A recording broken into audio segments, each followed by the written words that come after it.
This is a fun fact. Do you know the new name that has been given to the Republic of the Gambia that is trending right now? You want to take a guess? Yep, that's right, the Republic of Kickbacks. The Gambia, a small beautiful nation that's expected to be 95% Muslims, is now known as the Great Republic of Kickbacks. The theft-infested Ministry of Finance and the empire of serial thieves known to be the only Gambia Revenue Authority, GRA, are at it again. These two theft-infested public institutions have just played a fast one on the entire country. Here is the perplexing catch. Are they not supposed to be Muslims? Are they actually Muslims? Let's take a look at this horrible act that these two thief-infested public institutions are doing right under your nose. As usual, the mainstream media doesn't want to talk about it. We will also look at how the Pastef regime is lowering prices of goods and commodities for the struggling Senegalese population, despite being in power for only 1 year, 8 months. Let's take a sneak peek. Let's dive right in.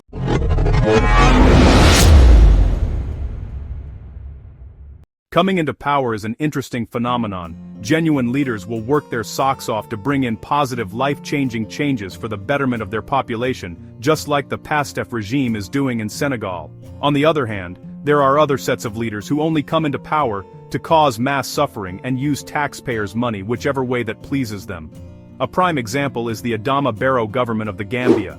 Before we look at the fast one, the Ministry of Finance and the Gambia Revenue Authority are doing behind our backs. Let's look at what the young Senegalese leaders have just done. The two young Senegalese leaders are reducing the price of commodities in Senegal, making life affordable to live for the Senegalese people. How amazing does that sound? That's a move in the right direction.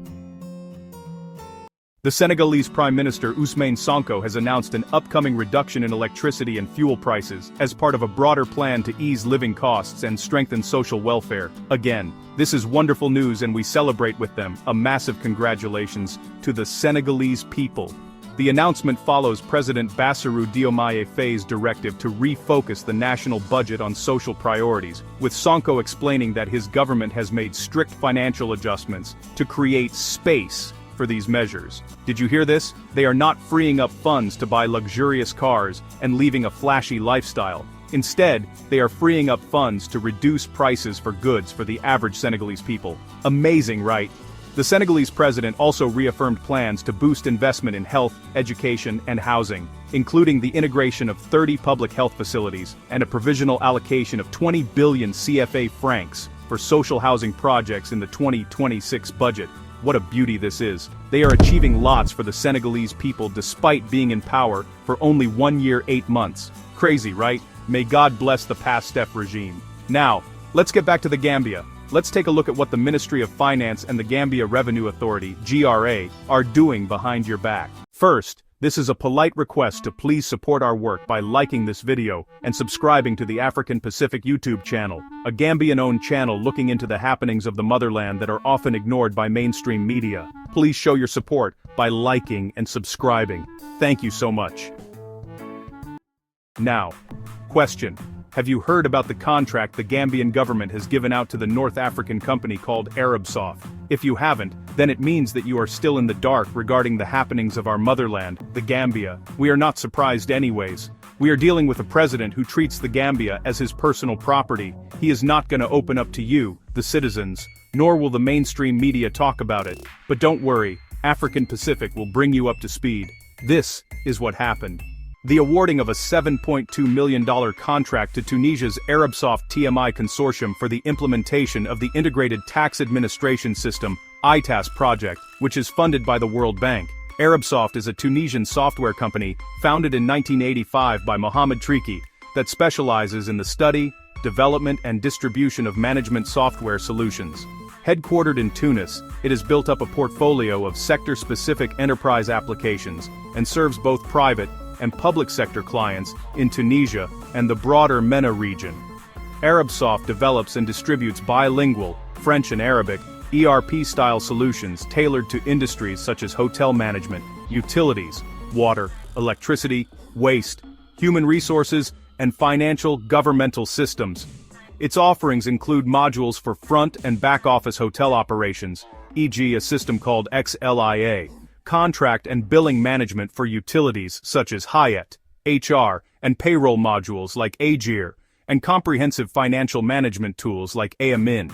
Now, what's the point of contention? The main point of contention is that according to the ArabSoft Executive Board, they had submitted the proposal of $6.5 million as the overall cost for the implementation of the Integrated Tax Administration System, otherwise known as the ITS project. However, this bid has been inflated to $7.2 million by the Ministry of Finance and the Gambia Revenue Authority, the two most highly corrupted and theft-infested public institutions in the country. It should be no surprise the overall budget got inflated in the end. This is where it gets interesting. A company has broken silence stating that they were told to pay kickbacks for them to be handed the project. This Armenian company called IU Networks alleged that they were asked to pay kickbacks for them to be awarded the project. One of the competing companies, IU Networks from Armenia, was allegedly prompted to pay a kickback of $800,000, which is approximately 57 million dolases. But they didn't play to the rules of that game. ArabSoft, which has no local representatives in the Gambia, originally submitted a bid of $6.5 million, but the amount was later inflated to $7.2 million. This is what was going on behind the curtain. The Ministry of Finance and Economic Affairs jointly with the Gambia Revenue Authority wishes to provide clarity regarding the Integrated Tax Administration System (ITAS) project being implemented for the Gambia Revenue Authority (GRA). The ITAS project is a major reform initiative supported by the World Bank, aimed at modernizing the operations of the GRA. It is designed to enhance transparency, improve taxpayer services, and strengthen institutional efficiency. The system consolidates essential taxpayer information into a single digital platform, enabling better oversight, streamlined operations, providing online services, and improved overall service delivery. Procurement for the ITAS was conducted through an open international competitive bidding process, ICB, in accordance with World Bank guidelines. This process was open to both national and international firms and involved multiple stages of review and approval by the World Bank, from advertisement through to contract signing. Initially, the contract was awarded to a Canadian firm called Sojima Technologies. However, following that firm's bankruptcy, and in consultation with the World Bank, the Ministry of Finance and Economic Affairs and GRA engaged the second-ranked bidder from the original process to ensure continuity and avoid further delays. After thorough due diligence and negotiations, a consortium led by ArabSoft and Tunisi Micro Informatique (TMI) was selected to implement the ITAS solution. This consortium brings extensive experience in deploying similar systems across the region. The consortium's initial financial proposal was $6.5 million, excluding taxes. During negotiations, they were requested to provide a revised breakdown that included statutory withholding tax, hardware costs, service delivery, and firewall subscription. The revised proposal amounted to $7.2 million inclusive of 10% withholding tax. Question: have you ever seen an overall project budget being submitted without the tax and final charges being included? We find it hard to believe. Moreover, if this corruption allegation wasn't exposed, they won't have bothered to explain the situation to the Gambian people. The ITAS platform is expected to significantly improve tax administration by increasing efficiency, transparency, and accountability. It will also help reduce opportunities for fraud and enhance revenue collection, contributing to national development. This is a polite reminder to please like this video and subscribe to the African Pacific YouTube channel. Please show your support by liking and subscribing. Thank you so much.